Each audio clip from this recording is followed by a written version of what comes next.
अस्सलामुअलैकुम नाज़रीन। प्यारे नाज़रीन, एक मछुआरे के जाल में एक मछली फंसी।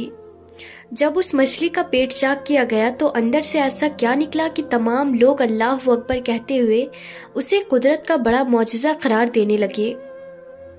आखिर ये वाक़या क्या है, ये जानने के लिए इस वीडियो को आखिर तक ज़रूर देखें। और अगर आपने अभी तक इस वीडियो को लाइक नहीं किया है तो अभी लाइक कर दें, और अगर आप हमारे चैनल पर नए हैं तो हमारे इस चैनल ताबिश इल्म को सब्सक्राइब ज़रूर कर लें और पास में दिए गए बेल आइकन पर भी ज़रूर क्लिक कर दें ताकि हमारी हर आने वाली वीडियो की नोटिफिकेशन आप तक पहुंचती रहे। तो चलिए नाज़रीन, वीडियो को शुरू करते हैं। नाज़रीन, ये वाक़या बहराए अरब के साहिल पर पेश आया। एक गरीब शख्स मछुआरे का काम किया करता था। ना उसने शादी की थी और ना ही उसका कोई सहारा था। उसके दिन रात समंदर में गुजरते और वो खुद को समंदर का बेटा कहा करता था। ये शख्स अपनी कश्ती में सवार होकर कई कई महीने तक समंदर में सफर करते रहता। खाने के तौर पर सिर्फ और सिर्फ मछली का इस्तेमाल किया करता था। उसे अपने मुस्तकबिल की कोई फिक्र नहीं थी और ना ही उसने कभी ये सोचा था कि उसे एक हमसफर की ज़रूरत है।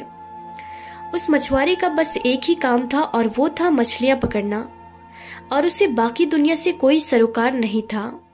लेकिन जब भी वो वापस साहिल पर आता तो करीब के गांव में मछलियां बेचने जाता तो उसके चंद दोस्त उसे शादी का मशवरा देते। वो उनकी बात को हंसी मजाक में टाल देता और फिर से वापस आकर कश्ती में सवार होता और समुद्री सफर पर फिर से निकल जाता। एक बार जब वो बाजार से मछलियां बेचकर वापस साहिल की तरफ आया तो उसने देखा कि एक नौजवान लड़की उसकी कश्ती के करीब बेहोश पड़ी हुई है।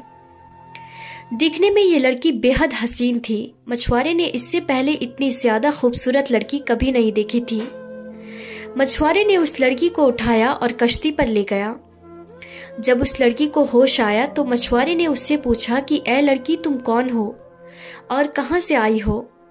जिस पर लड़की ने जवाब दिया कि मेरी माँ मर चुकी है और मेरा जालिम बाप मुझ पर तशद्दुद करता है।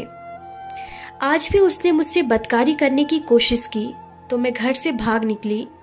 साहिल पर पहुंचकर साहिल के साथ साथ दौड़ती चली गई, यहाँ तक कि गिरकर बेहोश हो गई। मेरा इस दुनिया में कोई नहीं और ना ही घर का ठिकाना है। नाज़रीन, मछुआरा जो पहले ही उसका हुस्न देखकर उस पर फिदा हो चुका था, उसने नौजवान लड़की से निकाह का फैसला कर लिया। लड़की भी रजामंद हो गई और फिर मछुआरे ने उस समंदर की जिंदगी और उसकी सख्तियों से आगाह करते हुए कहा कि मेरी कहानी भी तुम्हारी जैसी ही है। मेरे बाप के मरने के बाद मेरी माँ ने मुझे छोड़ दिया था और मैंने जिंदगी में सिर्फ गम ही देखे हैं। अगर तुम मुझसे निकाह करो तो तुम्हें कश्ती पर ही जिंदगी गुजारनी होगी। समंदर ही हमारा घर होगा और मछलियां ही हमारी खुराक होंगे। मैं तुमसे बहुत प्यार करता हूँ, लेकिन मेरी एक शर्त है कि मुझे औलाद नहीं चाहिए। वो खूबसूरत लड़की पहले तो हैरान हुई, फिर उस मछुआरे की बात मान ली और निकाह हो गया। अब ये दोनों मियाँ बीवी की हैसियत के साथ रहने लगे। अल्लाह की करनी ऐसी हुई कि वो खूबसूरत लड़की हमल से हो गई और मछुआरे के शर्त के मुताबिक उसने कुछ ना बताया। जब कुछ वक्त गुजरा तो मछुआरे को भी मालूम हो गया कि जिस पर वो अपनी बीवी से झगड़ने लगा, मगर अब तो कुछ भी नहीं हो सकता था। 9 महीने के बाद उस लड़की ने एक खूबसूरत सी बच्ची को जन्म दिया तो मछुआरा अपनी छोटी बेटी को देखकर हैरान रह गया, जो बिल्कुल अपनी माँ की तरह बहुत ही ज्यादा खूबसूरत थी। नीली आंखें और चौड़ा माथा, उसकी शक्ल मछुआरे के दिल पर नक्श हो गई। लेकिन गुर्बत के डर और पत्थर से मछुआरा उस लड़की की परवरिश करने से डरता था। उसने एक रात मौका पाकर अपनी फूल सी बेटी को समंदर में फेंक दिया कि वो मछलियों की खुराक बन जाए। अगली सुबह जब बीवी को इस बात का इल्म हुआ तो वो बहुत खफा हुई। उसने मछुआरे से बात करना छोड़ दिया। वो हर दम गुमसुम रहने लगी और अल्लाह से इल्तिजा करती कि ए मेरे रब, मेरी बच्ची की हिफाजत फरमा। नाज़रीन, दूसरी जानिब मछुआरे के जाल में मछली आना बंद हो गया। वो सारा दिन जाल लगाकर बैठा रहता, मगर कोई मछली जाल में ना आती।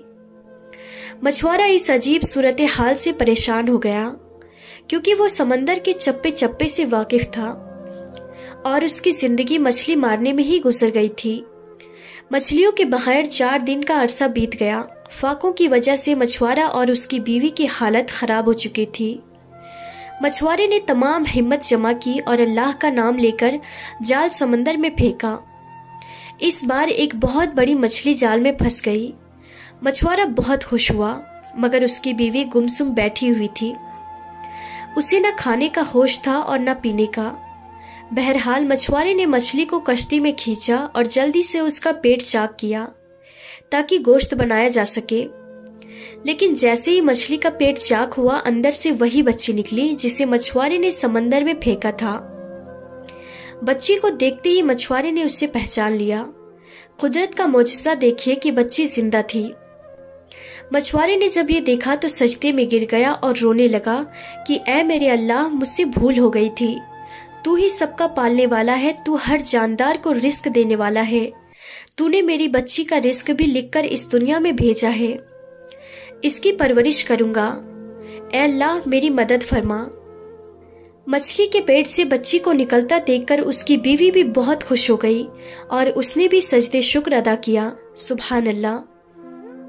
नाज़रीन, जानकारी के लिए आपको बताते चलें कि साइंस ने इस सवाल का जवाब दे दिया है कि इस्लाम के मुताबिक मछली को ज़बा नहीं किया जाता है, तो वो हलाल कैसे हो जाती है। अल्लाह तबारक व तआला ने दुनिया की हर चीज़ बेहतरीन अंदाज में तख्लीक की है और एक निज़ाम कायम किया है, और ऐसा ही मामला मछली के साथ भी है। वो जैसे ही पानी से बाहर आती है तो उसके जिस्म में मौजूद तमाम खून फौरन अपना रास्ता बदल लेता है और मछली के मुंह में एपिक्लोटस में जमा होना शुरू हो जाता है और उसका गोश्त खालिस और हलाल रहता है। यही वजह है कि मछली को ज़बा करने की ज़रूरत नहीं रहती, और जिस दौरान मछली का गोश्त बनाया जाता है तो एपिक्लोटस को भी निकाल दिया जाता है। तो प्यारे नाज़रीन, उम्मीद करते हैं कि आज की हमारी ये वीडियो आप सबको ज़रूर पसंद आई होगी। अगर वीडियो पसंद आई है तो इस वीडियो को लाइक करें और अपने दोस्तों में भी ज़्यादा से ज़्यादा शेयर करें। और आपकी इस वीडियो के बारे में क्या राय है, अपनी राय का इजहार कमेंट बॉक्स में ज़रूर दें। और मजीद इसी तरह की वीडियोस पाने के लिए हमारे चैनल को सब्सक्राइब करके साथ में लगे बेल आइकन को भी ज़रूर दबा दें। तो हम फिर मिलते हैं अगली नई वीडियो में, तब तक के लिए खुदा हाफिज़।